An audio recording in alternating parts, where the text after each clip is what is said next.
Este sábado en La Gente que Habla con Dari Terrero.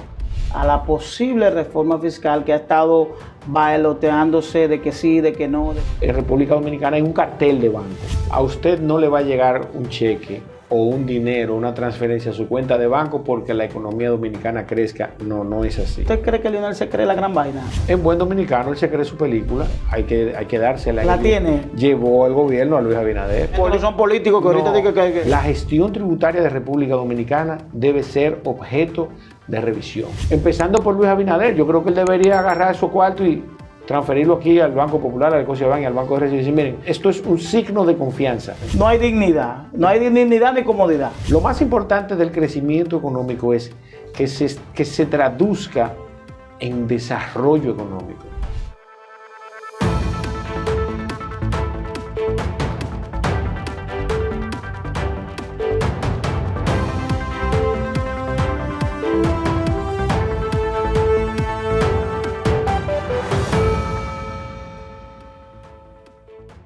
Buenas mis amigos, bienvenidos a La Gente Habla con Dari Terrero, como cada sábado, un programa a la altura de nuestra audiencia. En este momento vamos a desarrollar un programa especial, un programa un tanto pedagógico dedicado a lo que vive la República Dominicana en medio de esta dinámica de diálogo que ha convocado el presidente Luis Abinader con los temas que se han colocado dentro de la dinámica de discusión de los 12 temas que se han planteado de reforma en la República Dominicana, y para ello me he querido invitar a mi buen amigo, el licenciado Israel Abreu, economista, licenciado en finanzas, experto en finanzas, ¿verdad?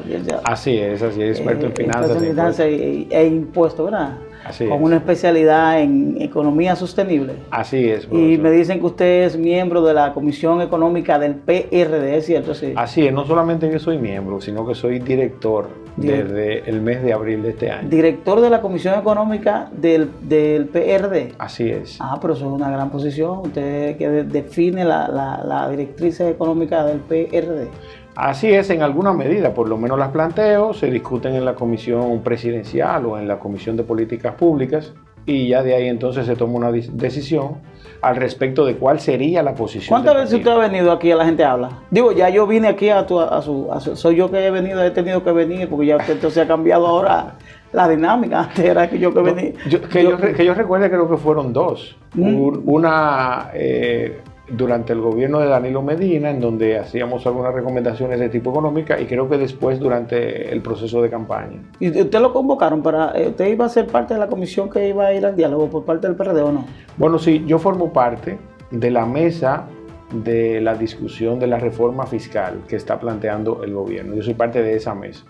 En la primera reunión, que fue una reunión totalmente improvisada, donde no fue el presidente y donde no fueron los principales actores, entiendo yo, solamente fueron alguien en representación del presidente, en este caso Doña Peggy, y el secretario general Junior Santos. Precisamente, la convocatoria aquí por parte nuestra hacia usted viene exclusivamente para hablar sobre el tema económico que relativo a la reforma fiscal, a la posible reforma fiscal que ha estado bailoteándose de que sí, de que no, de que va a haber una reforma, de que no. Dentro del marco de cómo la República Dominicana ha estado manejando la economía, sorteando la economía dentro del marco de la pandemia, de que en medio de toda esta situación económica dejada por la pandemia, y que según plantean los economistas ha tenido que ser necesario el tema del endeudamiento, es obligatorio el planteamiento de una reforma económica en la República Dominicana para poder sobrellevar los efectos económicos del COVID. Definitivamente así es. República Dominicana necesita abocarse a una revisión fiscal integral, a un pacto fiscal integral. Ahora, yo quiero empezar este diálogo que vamos a tener estableciendo mi punto de vista en lo que respecta a esos 13 puntos que van a ser objeto de diálogo en la sociedad dominicana, objeto de discusión de manera específica. Y en el orden de que el pacto fiscal va a ser óbice para que todos los demás puntos ¿verdad?, de este diálogo nacional, o sea, los otros 12 puntos, se lleven a cabo. Definitivamente, si el Estado Dominicano no genera los recursos suficientes y necesarios para poder implementar las otras reformas, definitivamente en República Dominicana no va a tener sentido dicho diálogo si no llegamos a un acuerdo en ese punto. Ahora, yo creo que de manera particular debemos abordar el tema para ver en qué medida, que es, creo yo, lo importante y llevarlo desde un punto de vista aplatanado para que la gente lo entienda, cómo va eso a afectar su vida diaria al respecto del posible costo que esto va a representar en los presupuestos familiares. Pero en términos llanos, porque cuando se habla de reforma, obviamente que todo el mundo se alarma. Así es. Hay una alarma nacional desde el punto de vista del ciudadano común, del ciudadano clase media y sobre todo del empresariado nacional. ¿Quién sería el mayor afectado dentro del marco de la posibilidad de una reforma, de un replanteamiento de los impuestos en República Dominicana? Importante esa pregunta.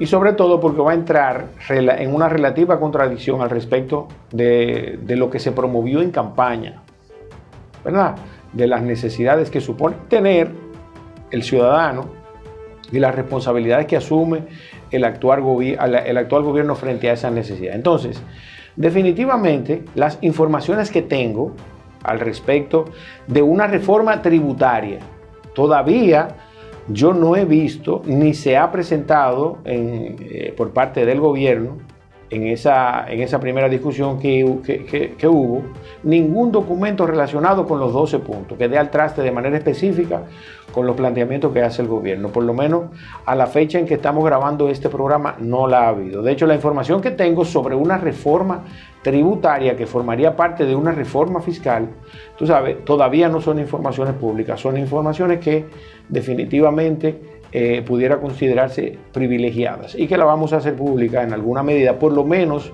las más interesantes desde el punto de vista de los intereses que afectan. Por ponerte una posible realidad, es que en República Dominicana se van a gravar los servicios de cuidado personal. ¿Pero cómo así? Se van a gravar. Vamos a detallar eso. Se van a gravar con el ITEVIS, ¿verdad?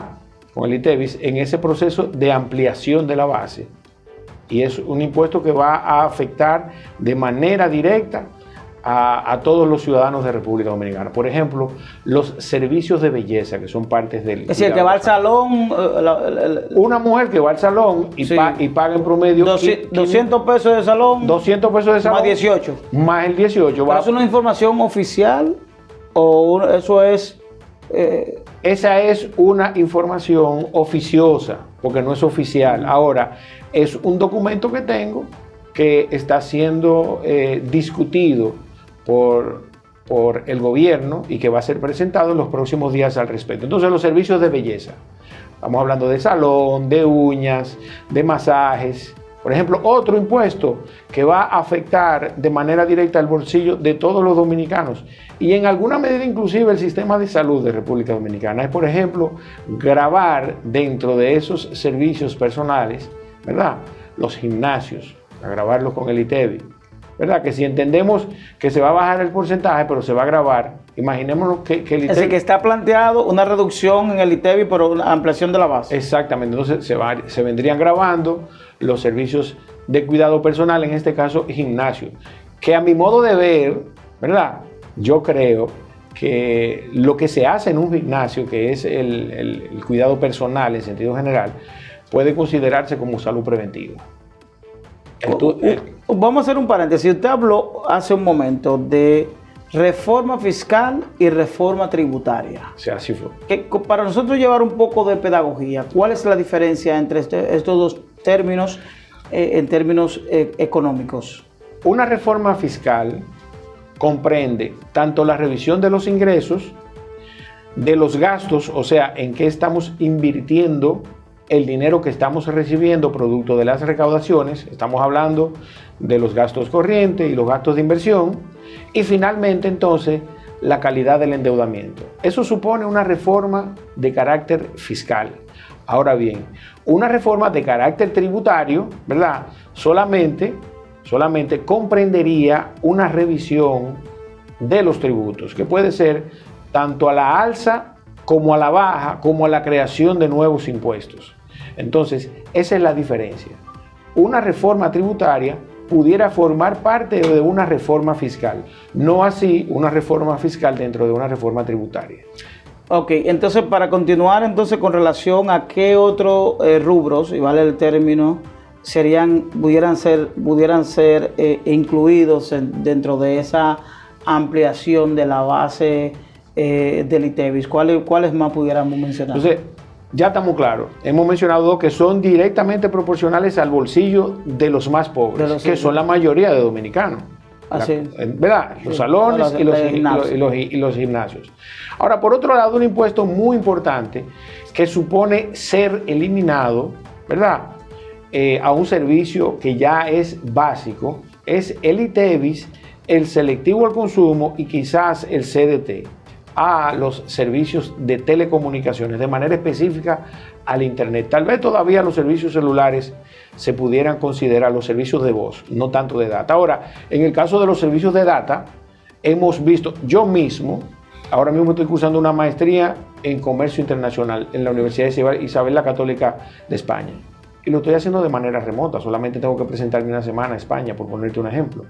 Entonces, para mí es básico, yo estoy recibiendo educación, que es lo que necesitamos, ¿verdad? Sí. Entonces, en esa medida, todos los ciudadanos, desde la educación inicial, estamos hablando de niños que tienen 7, 8, 10 años, hasta la educación universitaria y estudios de grado, como son posgrado, maestrías y doctorados, necesitamos estar conectados. Ahora, la base que actualmente existe es un 18% de ITEVIS, un 10% de impuesto sobre selectivo al consumo y un 2% de CDT, que son el impuesto al desarrollo. Específicamente el tema de las telecomunicaciones, que ha sido siempre un llamado de la población, de que partiendo de la importancia que ha recobrado las telecomunicaciones, de que la comunicación no debe verse como un lujo, sino como ya parte de una necesidad, de que no debe tener un impuesto selectivo al consumo, de que debe haber un desmonte. ¿Hay posibilidad de que eso se vea en esta reforma? No, eso es lo lamentable. De que va a seguir teniendo un 32%. Un 30%, actualmente tiene un 30%. Un 30%, porque tiene el 10%, el 2%.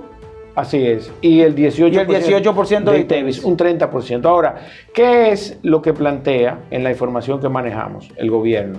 Convertir el ITEVIS, que es de un 18%, convertirlo como parte del selectivo al consumo y bajarle 3 puntos.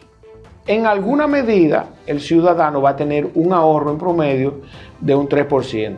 El ciudadano consumidor final, el que no se dedica a realizar ninguna actividad económica y que no se compensa como gasto ese servicio, ¿verdad?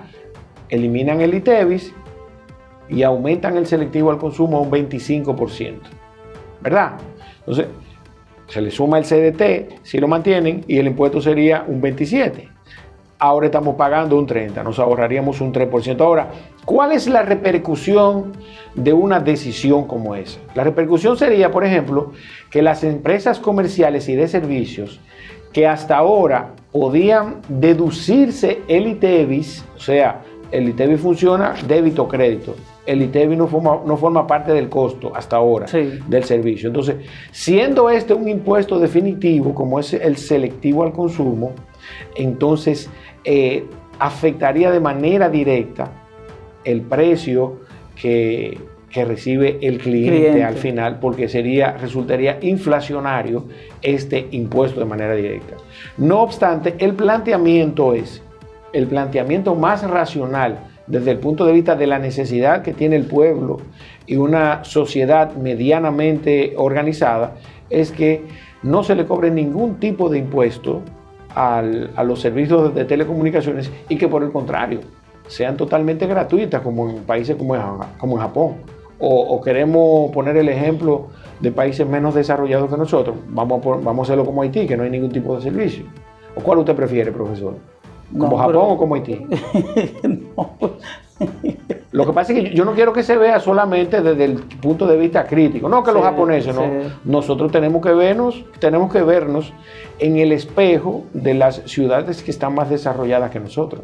Pero viendo todo ese planteamiento, usted como especialista, ¿usted entiende que es necesario, pertinente, obligatorio que el Estado Dominicano se aboque a esa reforma fiscal de que el Estado, si no hace esos ajustes, nosotros económicamente vamos a tener un futuro necesariamente incierto, insostenible en términos económicos? No, pero yo creo, vamos a hacerlo en varios bloques. Lo primero es dar las primicias al respecto de cómo nos va a afectar desde el punto de vista del aumento de algunas tasas, ampliación de bases o creación de nuevos impuestos. ¿Te parece? Sí, perfecto. Y entonces entramos después a la en la parte de la recomendación. Perfecto. Por ejemplo, para el servicio de transporte en sentido general, un ciudadano que realice cualquier actividad relacionada con el transporte terrestre. Actualmente, la estimación del porcentaje de beneficios de las actividades relacionadas con el transporte son de un 10%. A partir de que lo que plantea el gobierno en este modelo de anteproyecto es que sea un 15%, ¿verdad?, la renta presunta de los transportistas. Cuando hablamos de transporte vinculado específicamente a bienes y servicios, estamos hablando de transporte de carga. No, todos los servicios de transporte, incluyendo pasajeros. Transporte de carga, pasajeros. Pero lo que más impacta en términos de aumento, en términos de bienes y servicios, es el transporte de carga. Todos. Los productos. Todos. Imagínate que los ciudadanos que pululan en la ciudad de Santo Domingo, todos. ¿Usted entiende que el transporte de personas en República Dominicana es costoso? Definitivamente, claro que sí. Y todo esto porque no tenemos un sistema de transporte organizado. Colectivo. No, exactamente. Y digno. Digno, además. Que nosotros podamos salir como estamos ahora mismo trajeados. Y llegar a cualquier lugar con condiciones dignas. Yo entiendo que el sistema de transporte de República Dominicana, más que costoso, lo que no es digno. Además de que no es digno. Sí. Porque yo te voy a decir algo. Es eficiente, yo entiendo. Eficiente en el orden de que si nosotros salimos aquí con cualquier destino, a cualquier punto del país, nos llegamos. Lo que no llegamos es en condiciones... Exacto, medianamente dignas. No hay dignidad. No hay ni dignidad ni comodidad. Yo entiendo que en el corto plazo eso va a cambiar. Sí, claro. Y creo que existe la intención y ha habido la intención en otros gobiernos. Sí, claro. Definitivamente ya ese es un tema muy particular. Sí, claro, que hay que abordarlo en otros esquemas. Pero continuemos con la... Entonces, ese sector, todos los transportistas, en alguna medida, se van a ver afectados en cuanto y tanto se refiere a la estimación de los beneficios que tienen, porque esa es otra cosa, ¿entiendes? Entonces, si antes se estimaba que su renta presunta era un 10%, por poner un ejemplo, tú facturaste 1 millón de pesos, el gobierno estima que tú te ganaste 100,000 pesos de ese millón de pesos, el 10%. Por el 27% son 27,000 pesos. Ahora van a ser 150,000 a partir de la aprobación de esa ley. Eso afecta directamente el bolsillo de quienes menos pueden. Pero ¿cómo afecta eso? Porque incluso el tema del transporte tiene una informalidad porque no se bancariza. Es decir, el tema del transporte no hay un mecanismo, uno de los elementos fundamentales de los cuales no permite que el tema del transporte se regularice y que tenga un esquema financiero para poder llevar a cabo esquemas económicos que permitan regularizar ese, es que es informal. Sí. Por ejemplo, se manejan 60 millones de pesos diarios y no se sabe, el chofer se lo lleva a su casa, lo mete bajo una cama, es decir, no hay una forma de... Mira, definitivamente tú me vas a meter a un tema que se suponía que yo lo iba a manejar como un capítulo posterior a este. Sí. Pero definitivamente la responsabilidad de que en este caso el sector transporte, como tú citas, no sean objeto de persecución tributaria es responsabilidad específica de quienes administran la Dirección General de Impuestos Internos. Claro que sí. En este caso, el Director General de Impuestos Internos. Claro. Y te voy a explicar fácilmente por qué. Inclusive tú teniendo un vehículo del más bajo costo, sí. Tú tienes un Sonata de 400,000 pesos, ¿verdad? Ese Sonata, en alguna medida, a nombre de alguien tiene que estar. Por supuesto. Tú tomaste un préstamo para comprarlo. Por supuesto. ¿Verdad? Tú generaste un ingreso para pagar ese... Pagaste una placa. ¿Entiendes lo que te quiero decir? Sí. Entonces, si usted no trabaja pero tiene un carro, Sí. y en alguna casa usted vive, lo único que tiene que hacer la administración tributaria, Verificar que usted está haciendo con ese vehículo. y de qué está viviendo, porque de Claro, algo usted está si viviendo. usted no está cotizando en la TCS. No está cotizando en la DI, no tiene cuenta bancaria. ¿Dónde está usted? Usted tiene que ir a decir qué es lo que usted hace lícitamente para Usted sobrevivir está al conchando, sistema. está vendiendo frío, vende pastelitos. Usted tiene que estar realizando alguna actividad informal. Entonces lo registramos con esa actividad. Entonces yo te voy a decir algo, eso forma parte de las soluciones que en alguna medida nosotros, o sea, yo, Israel Abreu, como experto en materia de finanzas e impuestos y que tengo una especialidad en economía sostenible y quizás también como un planteamiento del PRD en mi función de director de la Comisión Económica, vamos a hacer en su momento, porque definitivamente la gestión tributaria de República Dominicana debe ser objeto de revisión. Tenemos que hacer una pausa. Esa reforma y esos planteamientos, o los planteamientos de ustedes como dirección económica del PRD, pudieran estar también vinculadas a la parte informal de la economía, a formalizar ese porcentaje tan alto de informalidad que tiene la economía dominicana, desde que por ahí se pudiera obtener una gran cantidad de recursos. Claro que sí, Pero sin la necesidad. Pero lo vamos a ver después de la pausa, me da la respuesta, ¿correcto? Muy bien. Estamos conversando con el licenciado Israel Abreu. Toda la gente habla, lo vemos en breve. A usted no le va a llegar un cheque o un dinero, una transferencia a su cuenta de banco porque la economía dominicana crezca. No, no es así. Lo más importante del crecimiento económico es que se traduzca en desarrollo económico.